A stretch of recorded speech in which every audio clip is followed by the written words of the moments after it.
dan terkhusus dan yang termulia Adinda pengantin baru Mardiansah dan juga Yudi Aprina.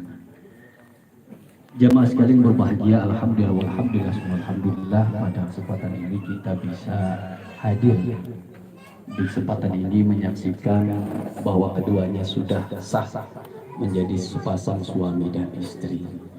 Allahumma sholli wa sallim ala sayyidina Muhammad wa ala ali sayyidina Muhammad. Semoga tercurah limpahkan kepada beliau Nabi besar Muhammad SAW yang bulan kemarin baru saja kita peringati Isra dan Mi'rajnya. Jemaah sekalian yang berbahagia, bicara tentang pernikahan rasanya sangat banyak petunjuk jenis SOP dari Allah Subhanahu wa taala, dari Rasulullah SAW terkait dengan pernikahan. Tetapi pada dasarnya jemaah sekalian, nikah ini Allah awali dengan kalimat wa min ayatihi an khalaqalakum min azwajikum min anfusikum azwajan. Wa min ayatihi an khalaqalakum min anfusikum azwajan litaskunu ilaiha wa ja'ala bainakum mawaddatan wa rahmah. Ini ayat dan dasar pertamanya bahwa Allah menunjukkan tanda-tanda kebesarannya sebagian saja, yaitu dengan menciptakan makhluk yang berpasang-pasangan, siang malam, atas bawah, kiri kanan, bebai bakas. Cuman anehnya sekarang ini Pak Ibu, di Liwa ini, di balik bukit ada segerombolan anak yang mencoba menyalahi takdir Allah. Si bebai cewekan jema bebai, si bakas cewekan jema bakas, di Liwa juga macet kan, macet.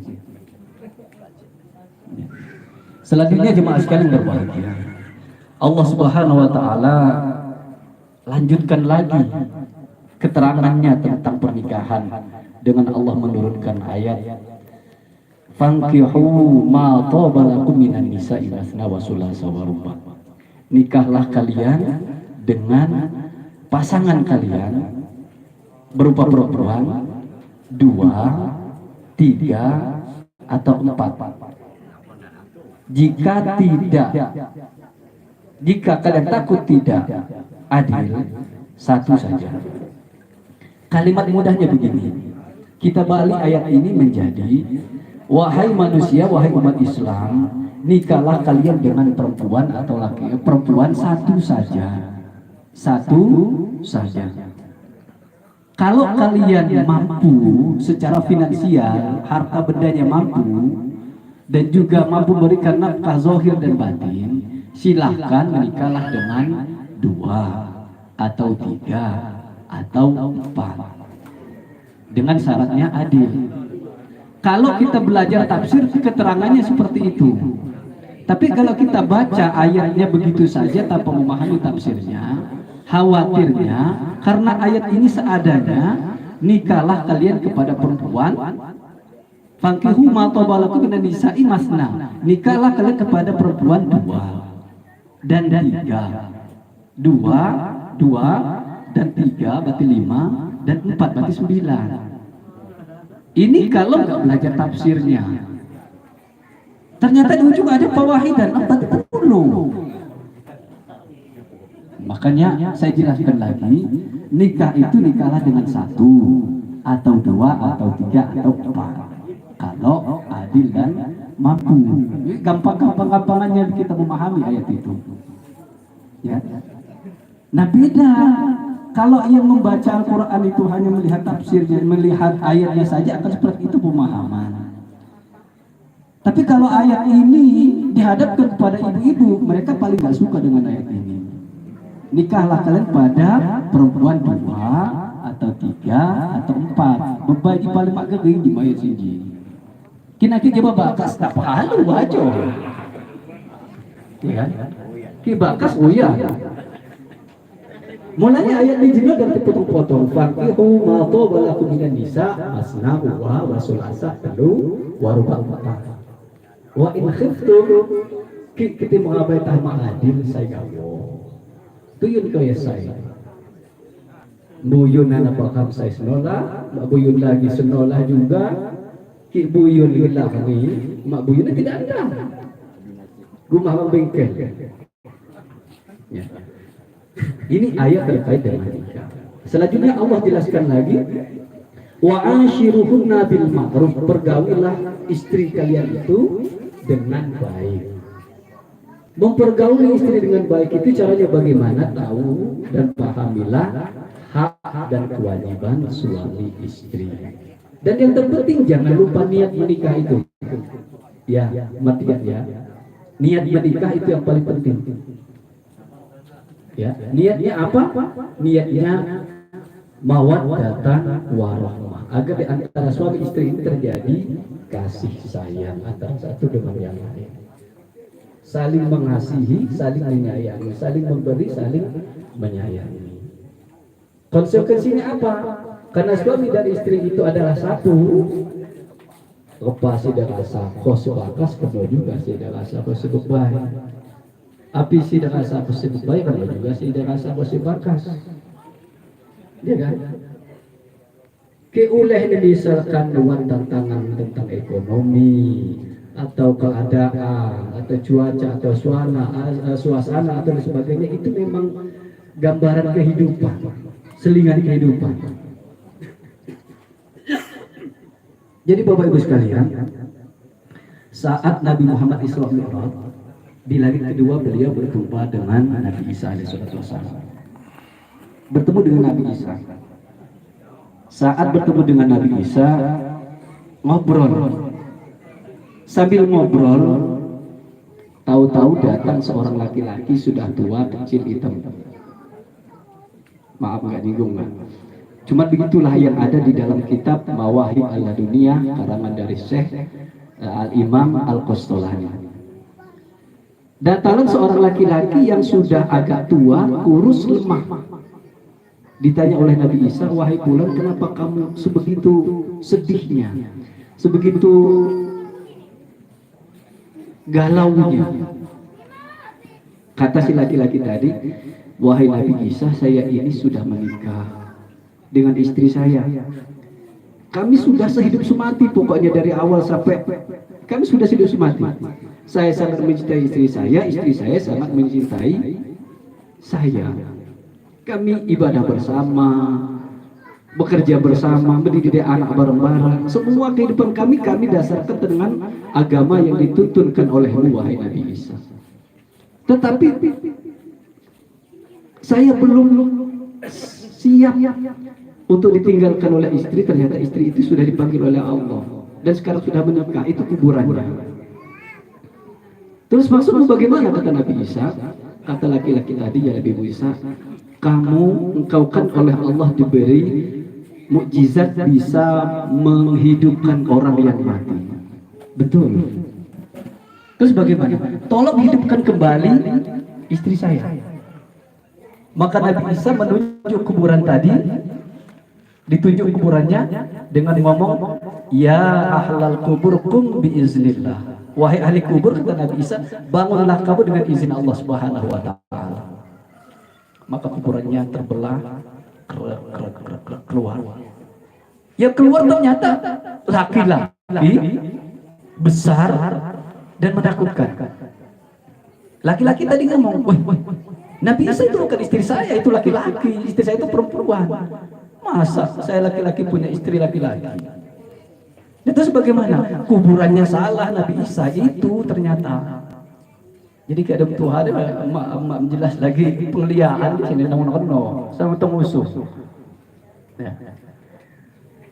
Terus bagaimana? Oh ternyata kuburannya yang sama, kata Nabi Isa, kata pun laki-laki tadi. Oleh Nabi Isa ditunjuk, ya ahli kubur kum biiznillah. Wahai ahli kubur, bangunlah kamu dengan izin Allah Subhanahu wa ta'ala. Maka kuburannya terbelah, buka, keluarlah sinar. Tambah lebar dan diiringi dengan keluarnya seorang perempuan yang sangat cantik, putih, pakaiannya juga putih dan wajahnya bersinar. Itulah istri dari laki-laki tadi. Setelah naik, si perempuan melihat istrinya, si istri melihat suaminya, mereka saling lari dan berpelukan, ngobrol cerita sambil duduk. Bagaimana cerita kamu? Kata suaminya kepada istrinya. Alhamdulillah saya di kuburan nikmat, karena memang waktu di dunia kita sholat bersama, kita tahajud bersama, kita puasa bareng, ibadah bareng, semuanya amal kita di dunia baik, hasilnya juga di kuburan saya jadi baik. Terus kamu kenapa jadi kurus kering begini, kata istrinya kepada suaminya. Bagaimana saya tidak kurus, bagaimana saya tidak sakit? Kamu tahu saya sebegitu mencintai kamu, ternyata kamu meninggalkan aku duluan. Ternyata kamu meninggalkan aku duluan, kata suaminya. Ngobrol mereka sambil duduk, lama-kelamaan ngobrol, si laki-laki ini tertidur di pangkuan si istrinya. Oleh istrinya, mereka berdua cerita terus. Akhirnya si laki-laki lagi tertidur di pangkuan istrinya.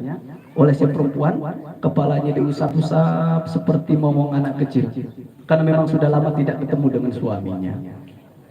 Lama ngobrol, laki-laki tertidur. Belum lama laki-laki tertidur, ada suara kretek. Ternyata suara kuda datang. Suara kuda datang, dilihat oleh si perempuan, ada orang laki-laki ganteng, putih, naik kuda, pakaiannya bagus. Ternyata dia seorang pangeran. Maka si perempuan kaget, dilihat. Baru dilihat laki-laki tadi pergi, yang naik kuda pergi. Oleh si perempuan dikejar, pangeran. Ditok ke bakas kau. Si bakas tekancan, dikejarnya perempuan, istriku.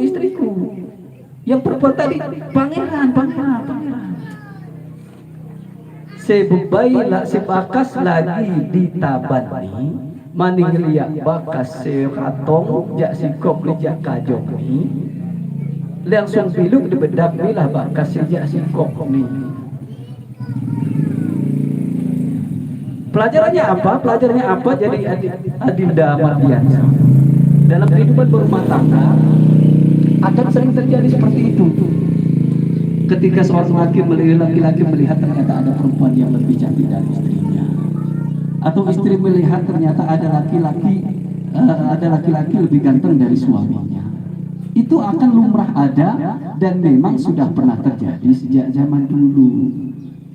Untuk itu, kekuatan iman, kekuatan yakin, kekuatan untuk beribadah pada Allah itu akan menjadikan kita mudah, nikmat menjalani kehidupan rumah tangga ini.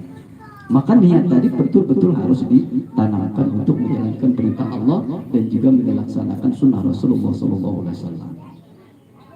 Jamaah sekalian berbahagia, wa'ashiruhunna bil ma'ruf, pergaulilah mereka dengan baik, berikan haknya, sampaikan kewajiban kita, ya, sampaikan kewajiban kita, berikan haknya. Lanjut, Allah sampaikan lagi ayat berikutnya, hunna libasul lakum wa antum libasul lahunna. Kata Allah, mereka perempuan itu adalah pakaian bagi kalian wahai laki-laki, dan kalian wahai laki-laki adalah pakaian bagi si perempuan. Nah, sekarang kita lihat fungsi dari pakaian itu apa? Fungsi dari pakaian yang pertama dalam Islam adalah menutup aurat. Aurat itu apa? Aib. Maka si laki-laki pandai-pandailah menutup aurat, menutup aib si perempuan pandai-pandailah menutup aib dari si laki-laki. Ada masalah? Selesaikan dengan musyawarah. Di dalam Al-Quran Allah khusus buat sebuah ayat yang bernama surat Asy-Syura, artinya musyawarah. Tandanya apa? Tandanya bahwa musyawarah itu penting. Karena pentingnya Allah buat sendiri ayatnya Asy-Syura. Maka tidak ada masalah yang tidak selesai dengan bermusyawarah. Masalah tidak akan selesai dengan ditulis di status galau, guys. Ya kan? Galau, guys. Karena ditulis di status, orang lain komentar, tetangga komentar, baknya komentar juga, emaknya komentar juga, adiknya komentar juga, mantan yang dulu juga ikut komentar. Jadi apa yang terjadi? Masalah bukannya menjadi selesai, tapi justru masalah akan menjadi masalah-masalah berikutnya. Maka wa'ashiruhunna bil ma'ruf, bergaulah dan bermusyawarah kalian dalam hal terkait dengan hubungan rumah tangga. Terkaitan dengan rumah tangga. Ini Bapak Ibu sekalian bisa terjaga dengan baik jika ini mungkin kita nggak sadar ya. Saking sayangnya orang tua kepada anaknya, lupa kalau dia sudah berkeluarga, sehingga setelah anaknya berkeluarga pun ternyata orang tuanya masih ingin ikut-ikutan urusan anaknya yang sudah berkeluarga. Mohon maaf. Dan banyak orang berumah tangga kemudian bercerai gara-gara turut campur orang tua atau mertua. Maka mulai sekarang jadilah mertua yang baik dan benar. Jadilah orang tua yang baik dan benar. Jadilah mertua yang baik dan benar. Mereka sudah keluarga, sudah silakan. Ada masalah mereka sendiri yang menyelesaikan. Ada urusan ekonomi, urusan sebagainya, sosial dan sebagainya. Biar mereka menyelesaikan. Orang tua sudah selesai. Orang tua sudah selesai. Ya. Jadi ada masalah dimusyawarahkan, bukan dibuat di status. Ya. Kemudian lagi yang terpenting adalah sekalian hari ini sudah menikah. Kalau punya medsos, WA atau FB atau Instagram dan sebagainya, buat pengumuman yang besar. Alhamdulillah hari ini saya sudah menikah dengan istri saya, Yuni Aprina. Mohon doanya semoga pernikahan kami langgeng dan menjadi keluarga yang sakinah mawaddah warahmah. Maka di belakang berikutnya akan ada komentar amin amin amin amin, semuanya berdoa. Jadi sudah menikah itu diumumkan, jangan ditutup-tutupi. Jangan ditutup-tutupi.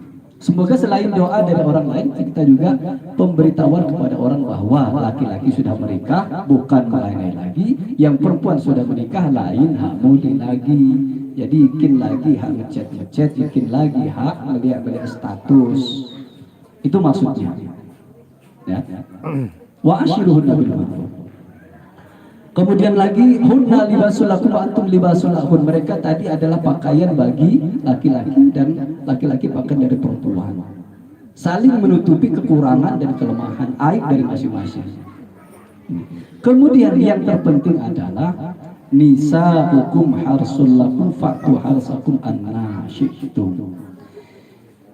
Nisa'ukum, perempuan kalian, istri kalian, harsul lakum, adalah bagaikan ladang bagi kalian. Faktu hartakum, maka garaplah ladang itu anna syi'tum, sesuai dengan kehendak kalian, tentu dengan cara ma'ruf, dengan cara yang baik dan benar. Karena saya perhatikan di sini nggak ada lagi anak kecil. Kalaupun ada anak kecil, nanti saya buat bahasa yang anak kecil nggak ngerti.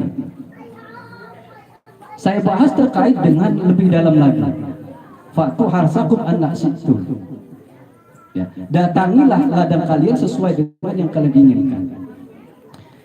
Bapak Ibu sekalian, hari Kamis ya.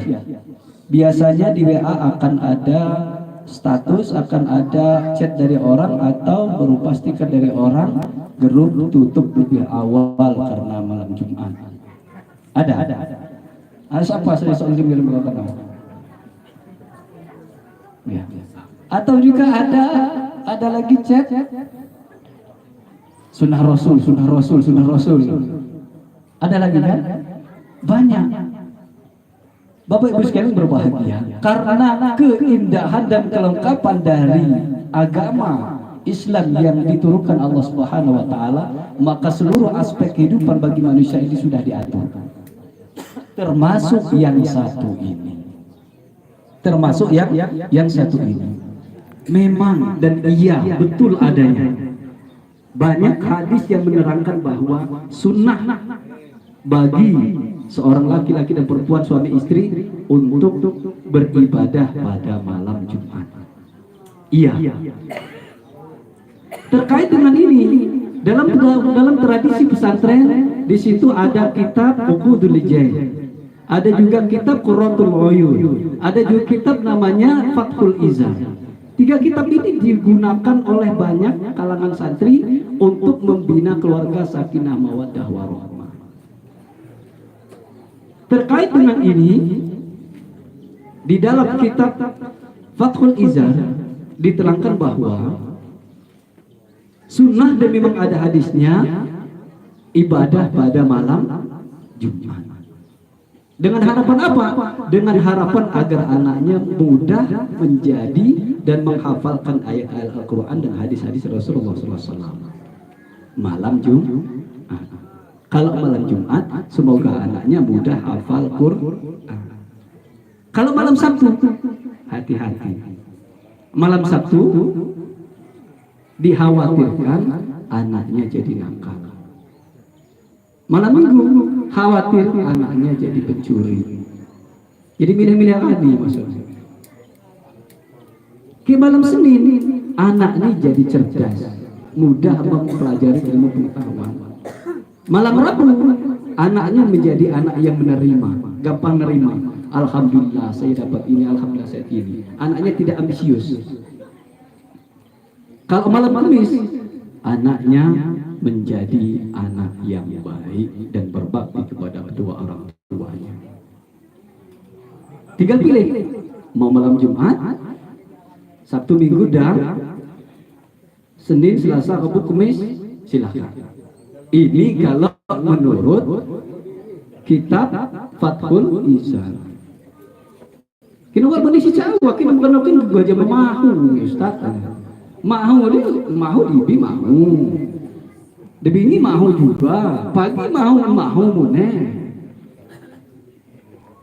Ya itu terserah. Tetapi apa namanya? Kitab menjelaskan seperti itu.